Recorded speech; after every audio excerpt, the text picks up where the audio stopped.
Please note, there are lawyers present today who work for the Cook County Clerk's office, but although they are lawyers, they are not your lawyers. They can answer any questions related to the office, but they cannot and will not offer you legal advice. However, the volunteer attorneys on this panel today are sharing their time and expertise with you as a public service. They are not paid by the clerk's office to be here, and you are free to consult them or any qualified attorney to address your legal concerns. There are free legal service organizations we partner with who are present here today.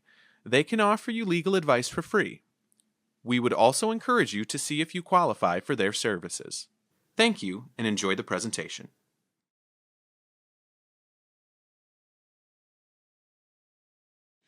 Hello and welcome. I'm Cedric Giles, your Cook County Clerk.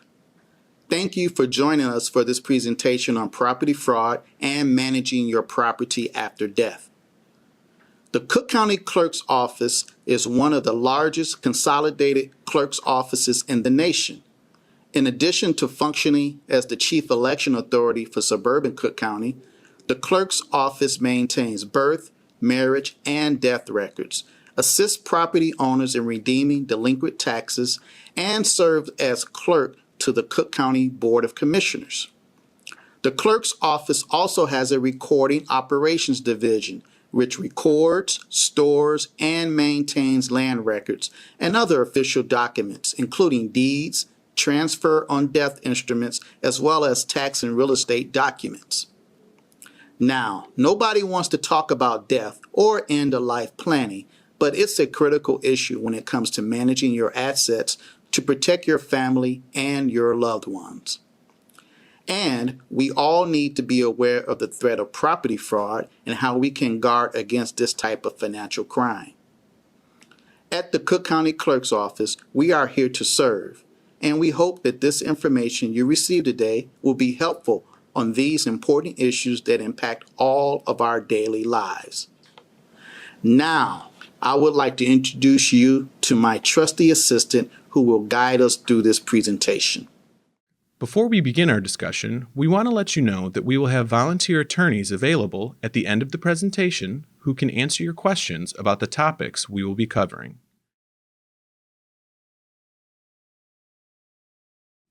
Now, let's begin our discussion by talking about property fraud, which can also be known as deed fraud. So, what exactly is property fraud? Property fraud is the fraudulent and illegal recording of a document against your home's property records. We call it paper terrorism, and it's a very real problem and potential risk for all property owners.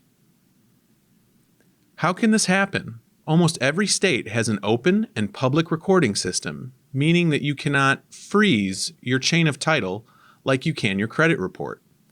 Plus, county recorders are not authorized by law to validate legal claims made in documents. Property fraud can involve the recording or filing of false or forged transfers of ownership, quitclaim deeds, or the filing of a bogus lien to steal property or harass an unsuspecting property owner. Even if your home is paid off, that does not stop someone from filing a new deed on top of it without the property owner's knowledge. Let's look at this NBC5 investigative report that takes a close look at how property fraud can occur. By law, it is a line anyone can stand in and a fee anyone can pay. $40 is all it takes to get a deed or other document officially recorded in Cook County.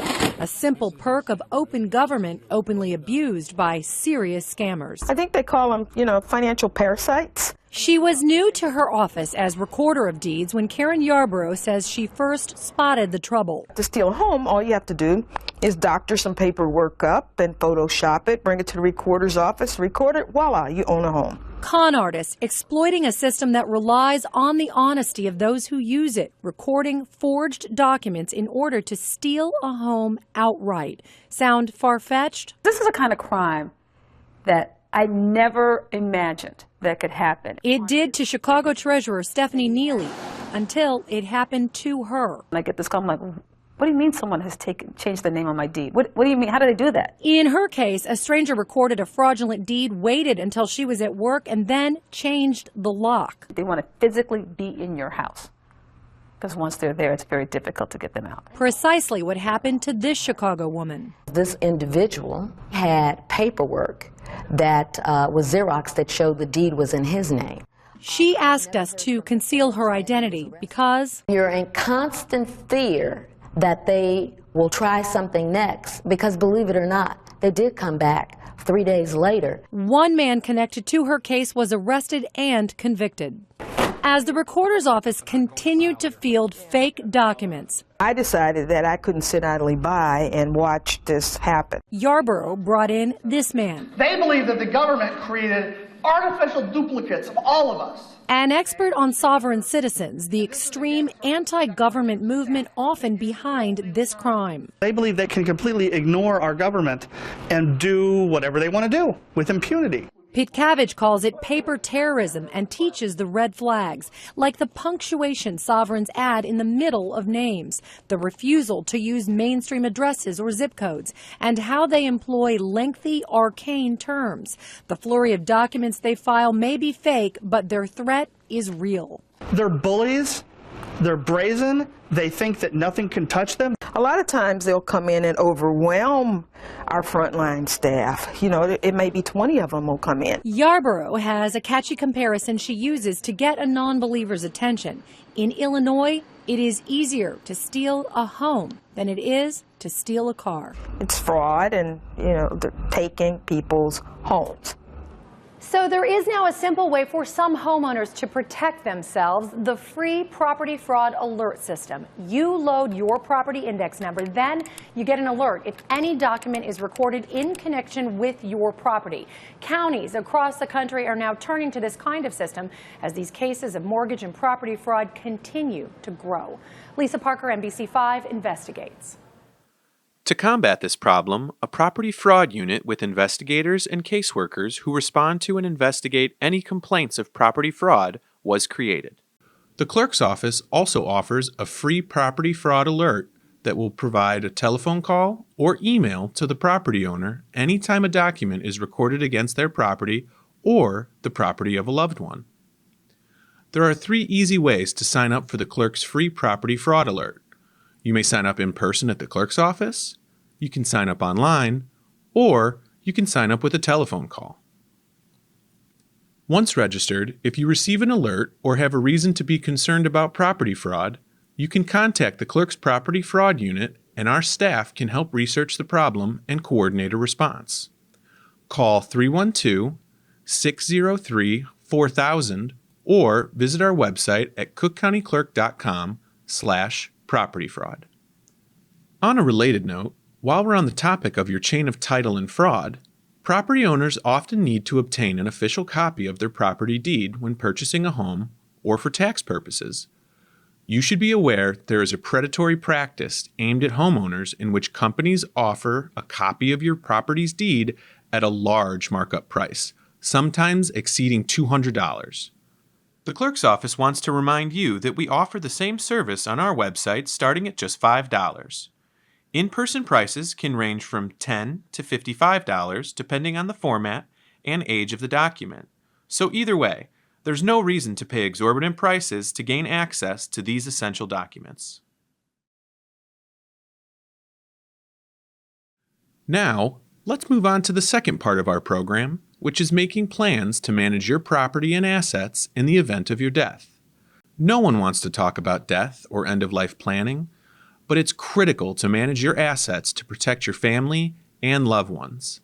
Having a sound end-of-life plan is one of the greatest gifts that you can provide to your children and family members. Consider this. What do you think these 3 legendary individuals have in common?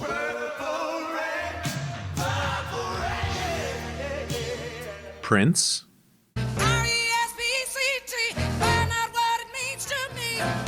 Aretha Franklin, 87 years ago, our fathers. and Abraham Lincoln. Actually, they have something very unfortunate in common. They failed to make plans for their assets upon their death. No will, no trust, and no plan.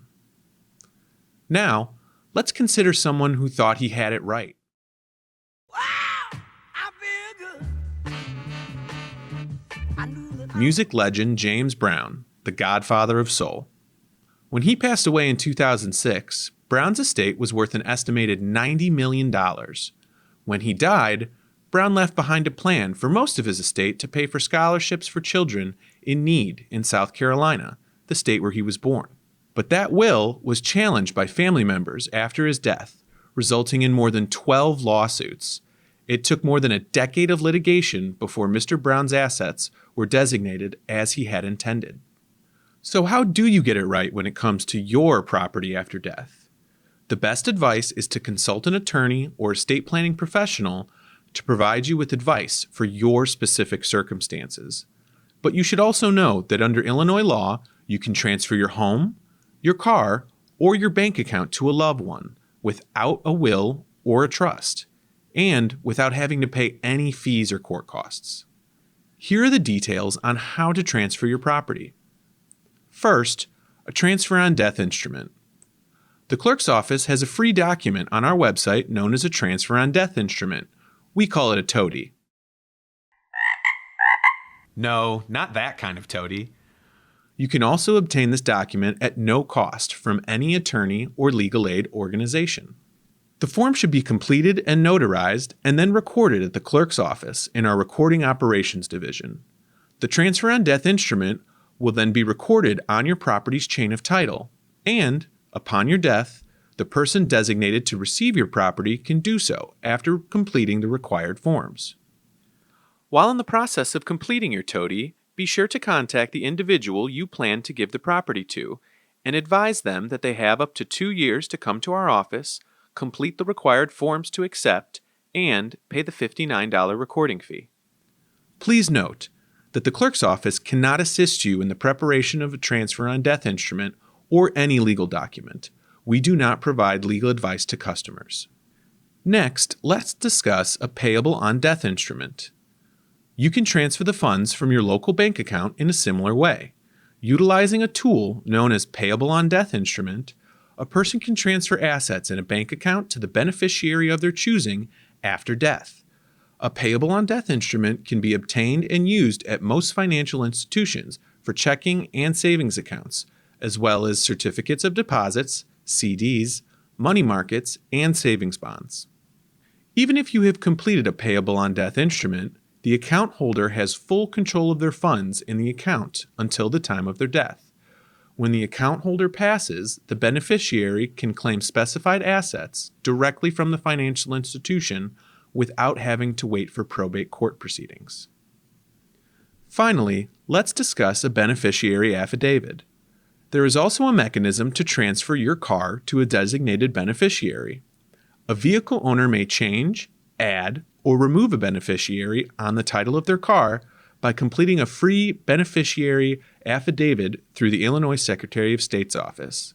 To obtain this beneficiary affidavit, go to the Illinois Secretary of State website at www.ilsos.gov. Keep in mind that if money is still owed on your home or vehicle at the time of your death, your beneficiary will be responsible for the mortgage and payments moving forward. We hope that you have found this presentation useful. The clerk's office is your first line of defense against property fraud, so we hope that you will take this opportunity to sign up for our free property fraud alert if you have not already done so. Managing your property and your assets in the event of your death is also critical to protecting your family and your assets, and to ensure that your wishes are carried out after your death. A copy of this presentation is available on the clerk's website if you would like to review it again or share with a friend or family member. Please visit www.cookcountyclerk.com/PAD resources to review the presentation. For more information on how to host a Property After Death Property Fraud Forum in your community, contact our Special Assistant to the Clerk for Community Affairs, Robin Staggers, at 312-603-3974 or email robin.staggers@cookcountyil.gov. Now let's ask the volunteer attorneys who are joining us to introduce themselves, and we will open up our presentation for your questions.